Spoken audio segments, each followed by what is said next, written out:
کوفہ ایک بار پھر فتح ہوا۔ مصعب ابن زبیر تخت پر براجمان ہوا، اس کے سامنے مختار ثقفی کا سر کاٹ کر لایا گیا۔ اس نے فرمان جاری کیا کہ جشن مناؤ، دشمن اسلام مارا گیا۔ دربار میں بیٹھا ایک بوڑھا مسکرا دیا۔ مصعب نے دریافت کیا، کیوں ہنستا ہے بڈھے؟ بوڑھے نے کہا، ماضی یاد آ گیا، حال سامنے ہے، مستقبل آدھا دکھائی دے رہا ہے۔ مصعب نے حکم دیا کہ تفصیل سے بتایا جائے۔ بوڑھے نے بولنا شروع کیا، یہی دربار تھا، عبید اللہ ابن زیاد تخت پر بیٹھا تھا، حسین ابن علی کا سر لایا گیا۔ ابن زیاد نے کہا، جشن مناؤ، دشمن اسلام مارا گیا۔ ہم نے جشن منایا۔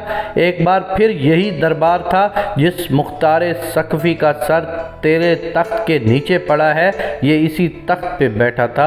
ابن زیاد کا سر کاٹ کر لایا گیا۔ مختار ثقفی نے فرمان جاری کیا، جشن مناؤ، دشمن اسلام مارا گیا۔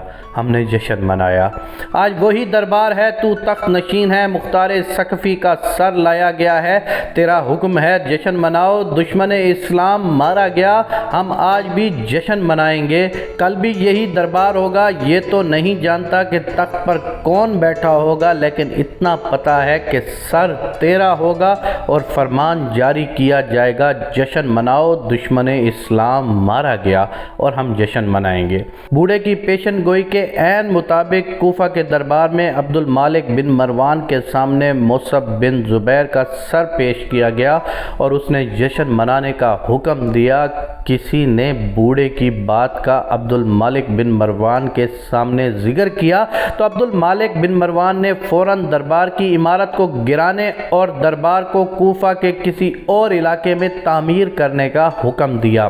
مجھے سیاست کی سمجھ تو نہیں ہے، نہ مجھے اتنا پتا ہے کہ سیاسی ایوانوں میں کیا ہوتا ہے، عدلیہ کے فیصلے کس طرح ہوتے ہیں، اسٹیبلشمنٹ کیا کردار ادا کرتی ہے، مجھے کچھ نہیں پتا۔ ہاں اتنا یاد ہے کہ بھٹو گیا، ضیاء آیا، ہم نے جشن منایا۔ ضیاء گیا، جہاز تباہ ہوا، جشن منایا۔ بے نظیر کی حکومت گری، جشن منایا۔ نواز شریف کی حکومت کا خاتمہ ہوا، ہم نے جشن منایا۔ مشرف آیا، نواز شریف اور بے نظیر دونوں کو جلا وطن کر دیا، ہم نے جشن منایا۔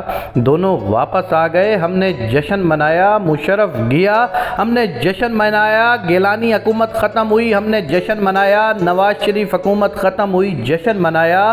اب ایک بار پھر ہم جشن منا رہے ہیں، اب اگلا جشن بھی ہوگا۔ سب کو معلوم ہے اگلی بار سر کس کا ہوگا، لیکن یہ پتہ نہیں کب اور کیوں۔ تو کیا ہم بحیثیت ایک قوم، چاہے کسی بھی سیاسی جماعت سے تعلق رکھتے ہوں، صرف جشن مناتے رہیں گے؟